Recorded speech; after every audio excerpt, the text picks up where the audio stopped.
Olá a todos, tudo bem?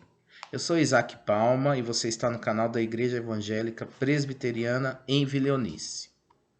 Bom, o título desse vídeo é Você está preocupado?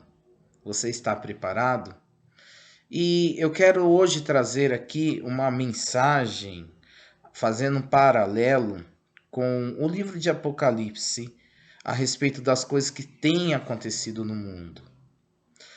Antes de mais nada, eu quero dizer para você qual é o significado deste livro. O significado de Apocalipse, ele é uma revelação, né? Até no inglês é revelation, quer dizer, você tirar o véu para você poder ver.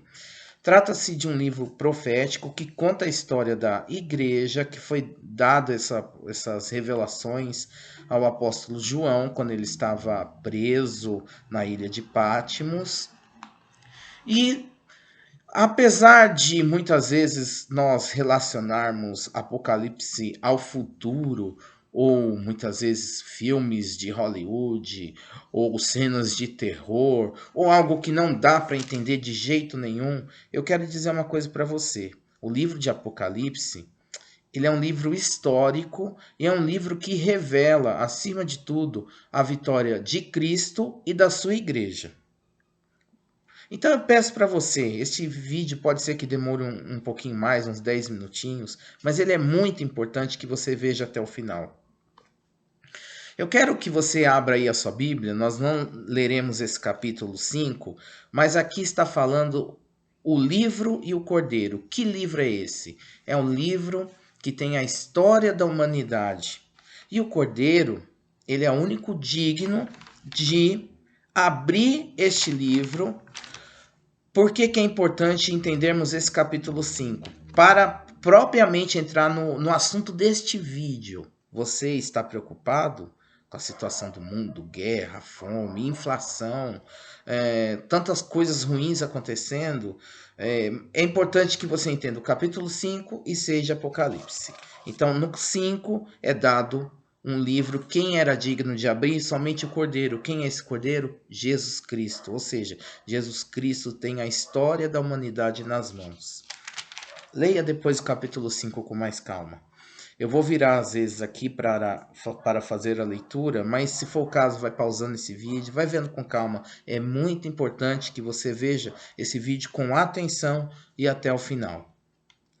Bom, nós já vimos que esse livro da história da humanidade, ele está selado. E no capítulo 6 fala sobre esses selos. O que nós temos que entender também sobre o livro de Apocalipse? Ele é um livro simbólico. O que isso quer dizer? O que quer dizer um símbolo? Um símbolo representa algo verdadeiro. Aqui no caso, este livro representa o livro da história da humanidade. E João, ele vê o seguinte, versículo 1 do capítulo 6. Observei quando o cordeiro abriu o primeiro dos 7 selos. Então ouvi um dos seres viventes dizer com voz de trovão: Venha! Olhei e diante de mim estava um cavalo branco. E seu cavaleiro impunha um arco e foi-lhe dado uma coroa. Ele cavalgava como vencedor determinado a vencer. Esse versículo 2, o cavalo branco, ele é um versículo que há um debate, há polêmicas a respeito do que significa esse cavalo branco, mas eu tenho a dizer que eu creio que esse cavalo branco representa Jesus Cristo. É um cavalo que é o único que não vem acompanhado de algumas maldições, mas há linhas de pensamento que falam que ele representa o anticristo e até a proclamação do evangelho. Como eu já disse, eu acredito que ele representa Jesus Cristo.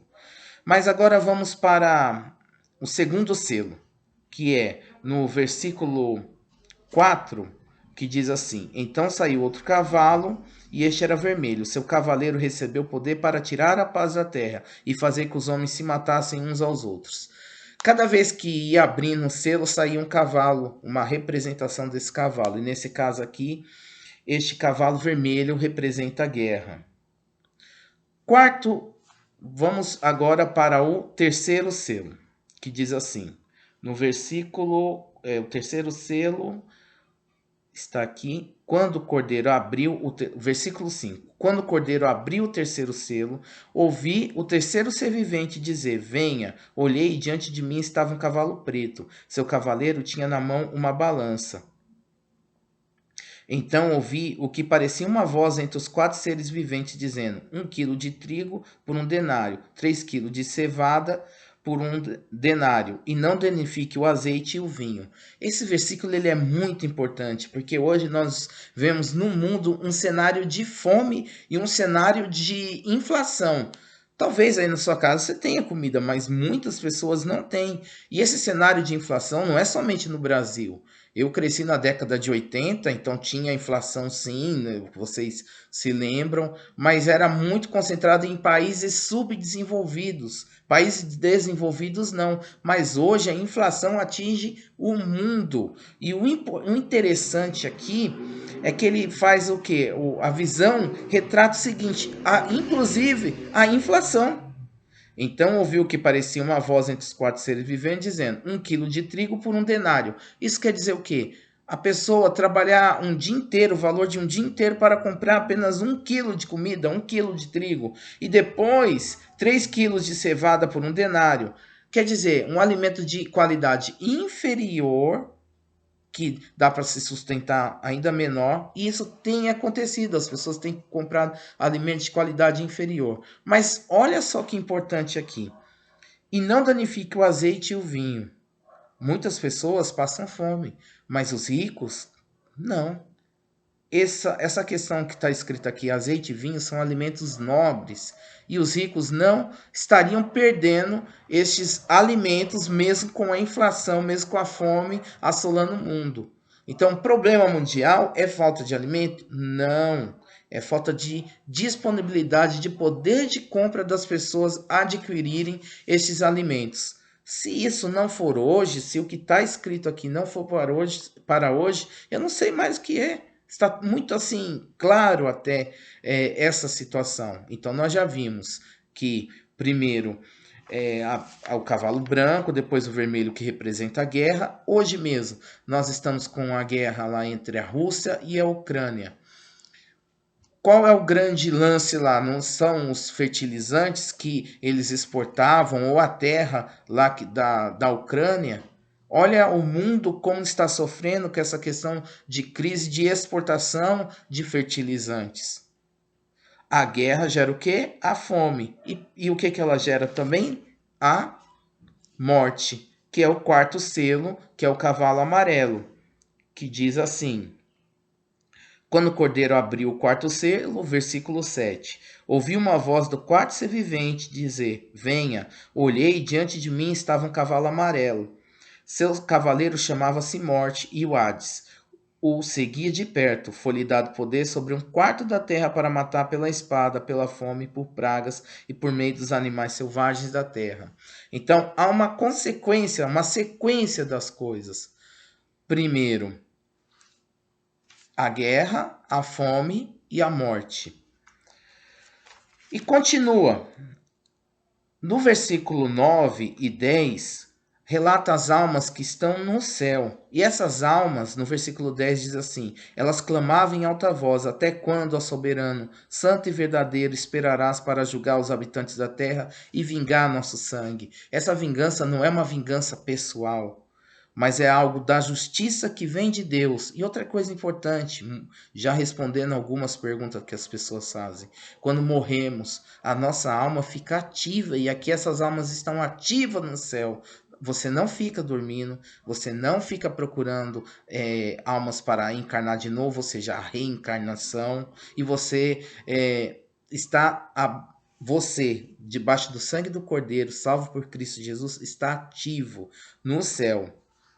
E o que mais esse capítulo tem a dizer? Do versículo 12 ao 17, acontece a cena da segunda vinda de Cristo.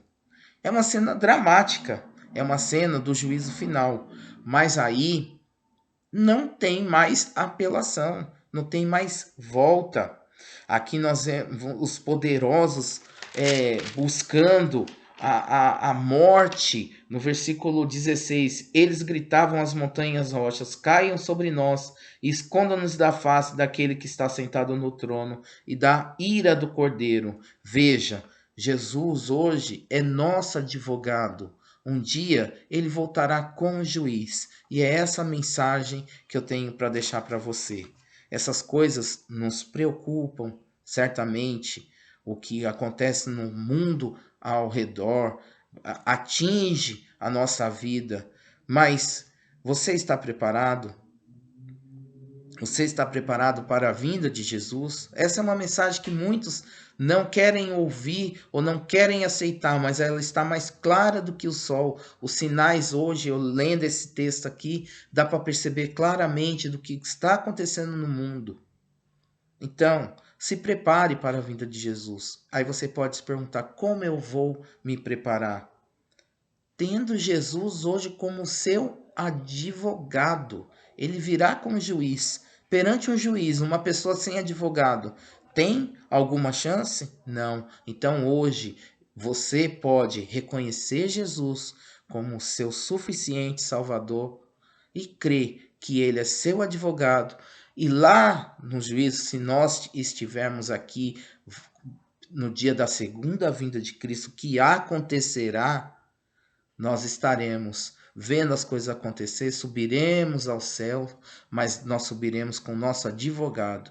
Quem não estava preparado encarará o justo juiz. É uma mensagem dura? Pode ser, mas é uma mensagem real. Creia no Senhor Jesus Cristo e você será salvo. Deus abençoe você.